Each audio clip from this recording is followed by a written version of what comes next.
So these two clips, like I said, one was from Progress Diary number 7, and we'll start with that. And then the next one is from the Release Diary at the conclusion of the process. So it's sort of a clip that starts in the middle of this video, so it kind of warms up, and then you'll see it start playing. So Kai, go ahead and hit us up with that clip.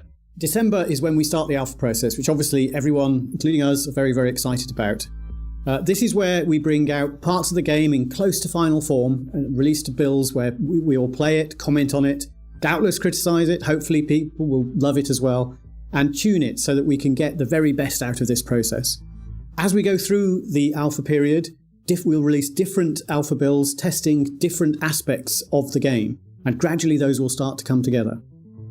Now at the end of that starts the beta process, where we start to see the whole game, the game come together as a whole, if you like, and work together. That won't necessarily be a perfect game. It will fail to run, I'm sure, on some people's computers. That's the beauty of the beta process. It's to get it just so, to tune it so that there are no real exploits and all that sort of thing. And all of the beta Kickstarter people, for which we are eternally grateful, and thank you very, very much, will also join the process. So we'll have a lot larger numbers with people fighting against each other, people playing separately. All of that sort of thing is very, very important. And the other important thing is, as I said about the DDF, we will listen to what people's input, and we will make sure, we will take our time. We will do it so that it's right. That's the great thing about this process. We will have the opportunity, which often we don't get when working to a very fixed, tight schedule, to essentially to release it when it's right. Hello and Merry Christmas everybody, and welcome to this, the last dev diary of this phase of Elite Dangerous. It's absolutely fantastic. Thank you for all your support. The game is finally out and it's very, very exciting. We've had a long journey. It's been a great journey. All of those little things people have put up with have been worth it, and thank you for that. So for example, during the Gamma, we did a lot of work on our servers to make them rock solid. Some people experienced that as we stress tested them ready for release, but look, we had a wonderful release. It was smooth. Thank you everybody, and apologies for those who had to put up with it, but it worked well, and I think everyone saw that and appreciated why we did it. It's been great. It's been some lovely positive comments since release, which we're delighted about. The story is now moving forward, so we're moving into a next phase. We're seeing lots of people playing online, so I hope people have a great time. Obviously that was a much smoother process for the first release of Elite Dangerous than what we've seen in the last few weeks. But I think one of the key takeaways here is that the release date of Elite Dangerous in 2014 came about a year after the alpha started. It took a year to properly do alpha, beta, and gamma phases in a way that resulted in a smooth and well-received launch.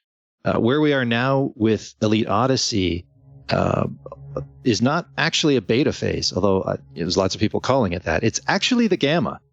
In a beta phase, your progress gets wiped at the conclusion, just like in an alpha. Unlike an alpha or beta, in the gamma phase, you're not playing with disposable ships, modules, and credits. It all counts for real. It seems obvious that other, let's say, non-technical forces were at work that resulted in the release of Odyssey only 2 weeks after a short alpha phase. There's been a lot of speculation about that, mostly involving the timing of the end of Frontier Development's fiscal year, but we're not going to go into that necessarily today. And frankly, I don't think we'll ever know the full story. The reality is that the mess that's been created is left for the developers to fix. These are the same developers that almost certainly had nothing to do with choosing last week's release date and were powerless to change it. Kai, you want to jump in on this? So here's where I'm at with it. When I think about this, I see this video clip and I see there's a year between clip A and clip B. Clip A is saying we're going into this process and we're going to do an alpha and we're going to test everything that we need to. And then we're going to do a beta. And we're going to do a hell of a lot more testing. And then because you can never test enough for something as intricate as an MMO, especially one as intricate as Elite, we're going to do a gamma, which is basically like beta take 2. It's an extra layer of whatever. And it was a year between those two. And because they knew that that's what you needed in order to do it right. And he was so happy, David, in the second clip there, and smiling and saying, we did everything right. And as a result, we were so proud to have a smooth rollout.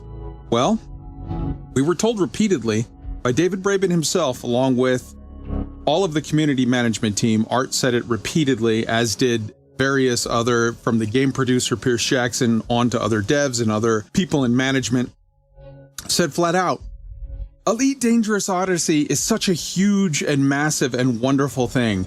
You want to get in on this because this is basically as big as it's such a big expansion. It's a whole new game. It's like we relaunched the game again. And they knew 5 years ago that when you want to release something this big, you have to do it in a way over a long period of time with a lot of testing so that it comes out right and you don't screw over your customer base. Well, somehow they seem to have forgotten that in the last 5 years. And what they did was partial alpha, no beta, YOLO release. Let's see what happens. This is what happens.